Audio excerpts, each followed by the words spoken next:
Welcome back to New Rockstars. I'm Erik Voss, and Loki Season 2 revealed a fascinating and confusing twist to He Remains' plan. His supposed successor for the TVA, Victor Timely, is not a variant who spawned from a branch timeline, at least not right away. He originated as a doppelganger of himself that already existed in Sacred Timeline history before that branch ever formed. He was planted there as a failsafe contingency by someone in case he ever needed to be activated. I think many of us expected more Kangs to arrive as a result of Sylvie breaking the Sacred Timeline, like the forms of the Kang dynasty that we saw in the Ant-Man the Wasp Quantumania mid-credit scene. But that's not what Victor Timely is exactly. Victor Timely is just a normal candlestick maker from 19th century Chicago who always lived in our history and just so happens to look exactly like Jonathan Majors. I can't be the only one confused by this, right? So let's break it down. What exactly was He Remains' failsafe plan when he died? What is his relationship with Victor Timely? Like, he seems like the same person in a way, but not exactly. And how did He Remains plan for a variant of himself to live within the normal flow of our history? Like, how far back did he plan this? Did he actually plan it, or did someone else plan it? How many other Jonathan Majors's are there in MCU history? All right, I'm gonna get into it, but please support New Rockstars by grabbing one of our Loki-inspired shirt from nerdriot.shop. I'm wearing our Mobius baseball tee, but we have a new OB-specific design that you are gonna love. Okay, you may watch the beginning of Loki Season 2, Episode 3 a little confused, because we find ourselves in Chicago 1868 on the Sacred Timeline. It says Sacred Timeline in the lower third. So for something to be on the Sacred Timeline, it means that it was part of the MCU history that we have been watching since the beginning. From the 2008 Iron Man, the 2012 Avengers, the events of Captain America the First Avenger set in the early 40s, the events of Eternals set in ancient times, etc. The same America that produced Steve Rogers, the Stark family, and Peter Parker. The same planet Earth that produced the tribes of Wakanda as we've known them. This is what the Sacred Timeline is. It is just normal, uninterrupted history. The history we learned in Loki Season 1, Episode 6 that was scripted by the Kang variant He Remains to exist that way. Since Loki Season 1 ended with Sylvie fracturing the Sacred Timeline into a spectrum of branches where alternate realities could be unfolding, Season 2 has added further clarity to this confusion by using these lower third titles to differentiate when we are seeing events that take place in the Sacred Timeline or in a branch timeline, like Sylvie in 1982 Broxton, Oklahoma, branch timeline.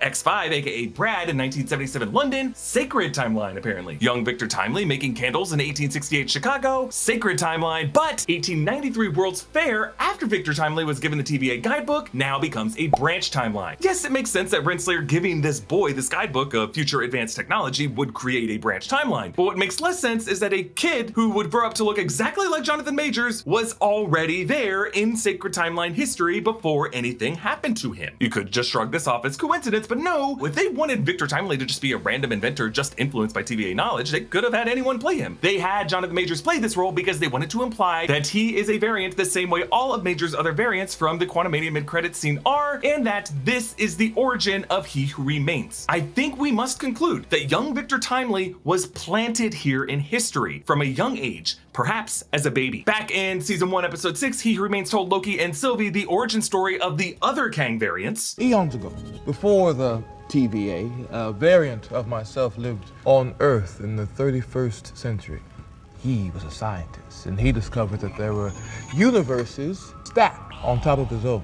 But we should be clear that he said a variant of myself. He doesn't say that He Remains came from the 31st century. He said the others came from the 31st century. He just kind of implied that it took 31st century technology to begin to unlock all these multiversal secrets, and at the same time the first Kang discovered it, all the other Kangs did too. He Remains doesn't use his name, but in the comics, the 31st century scientist is named Nathaniel Richards, and he's a descendant of Reed Richards, Mr. Fantastic. But even if the He Who Remains we met in Season 1, Episode 6 didn't come from the 31st century, if he had his roots in the 19th century, it would still be a bit weird that they all look identical. Someone would have had to have planted him in the 1860s. I think He Who Remains, the Kang variant who won the multiversal war, might have truly originated as a guy named Victor Timely in the 1860s, but that someone else must have placed him there as a baby. He was someone else's contingency plan, some other Kang's sleeper cell. And thank you to BetterHelp for sponsoring this video. October is a stressful time of year. School has started, the holidays are approaching, there's less sun. If you are struggling with something, don't force yourself to bear it alone. Get help from a licensed therapist with BetterHelp. Starting therapy can be hard. The right therapist for you may not be in your area, and some people struggle with the face-to-face interaction of therapy. With BetterHelp, you can have your therapy sessions as a phone call, as a video chat, or even via messaging if you prefer that. Whatever is the most comfortable version of therapy for you. Just click the link in the description and answer a few questions about what you're looking for from therapy and what your preferences are. BetterHelp will then match you with a therapist from their network that's right for you. And if you don't really fit with that therapist, which is a common thing with therapy, you can easily switch to a therapist for no additional cost without stressing about insurance or who's in your network or anything like that. Mental health is quite the journey, but it is an important one. So start your journey towards better mental health. Click the link in the description or visit betterhelp.com/newrockstars to help support this channel and get you 10% off your first month with BetterHelp. So back in the season 1 finale, He Who Remains went on to tell Sylvie and Loki that they had two options: kill him and unleash all of his variants, or for them to take over the TVA and keep the sacred timeline intact as he had conceived it. Sylvie obviously takes the first option. But the more we look into it, it just sounds like He Remains planned for Sylvie to do that. Like he either wanted her to do it, or he knew that she was destined to do it, and he just wasn't in control of that part of his destiny. In this most recent episode of Loki, Miss Minutes tells Renslayer, "He told me